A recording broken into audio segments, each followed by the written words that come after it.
জাহান্নাম এমন একটা ভয়াবহ স্থান যেখানে অতি তুচ্ছ শাস্তিও দুনিয়ার সবচেয়ে কঠিন কষ্টের চেয়েও ভয়ঙ্কর হবে। কোরআন ও হাদিসে জাহান্নামের শাস্তি সম্পর্কে বিস্তারিত বিবরণ এসেছে। প্রচণ্ড উত্তপ্ত আগুন, আল্লাহ বলেন, জাহান্নামের আগুন খুবই ভয়ঙ্কর, তা মানুষের চামড়া ঝলসে দেবে। রাসূল সাল্লাল্লাহু আলাইহি সাল্লাম বলেছেন, দুনিয়ার আগুন জাহান্নামের আগুনের ৭০ ভাগের ১ ভাগ মাত্র।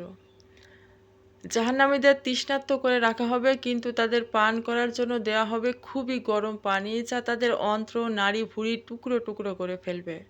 তাদের পান করানো হবে গলে যাওয়া ধাতব পদার্থ, পুঁজ, যা গিলে ফেলার মতো হবে না, বরং তারা চরম কষ্টের মধ্যে থাকবে। জাহান্নামীদের ক্ষুধার্ত রাখা হবে, কিন্তু তাদের খাবার দেওয়া হবে জাক্কুম গাছের ফল, যা এতই বিষাক্ত হবে যা পেটে পৌঁছানোর সঙ্গে সঙ্গে শরীরের সমস্ত অঙ্গ প্রত্যঙ্গ ছিন্ন ভিন্ন হয়ে যাবে। জাহান্নামীদের পোশাক হবে গলিত তামা ও আগুনের তৈরি, তাদের হাত পা লোহার শেকলে বেঁধে ফেলা হবে এবং আগুনের মধ্যে টেনে নিয়ে যাওয়া হবে, চেহারা পুড়িয়ে দেওয়া হবে। আল্লাহ বলেন, সেদিন কিছু মানুষের চেহারা আগুনে ঝলসে যাবে, তারা হবে হতাশ ও বিপর্যস্ত।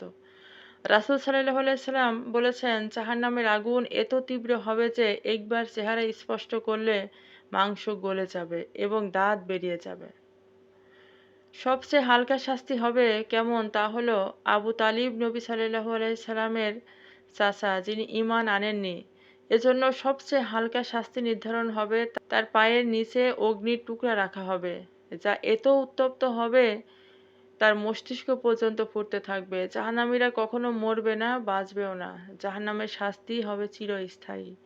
তারা বারবার অনুরোধ করবে যেন তাদের মেরে ফেলা হয়, কিন্তু তাদের মৃত্যু আসবে না, বরং অনন্তকাল ধরে কষ্ট সহ্য করতে হবে।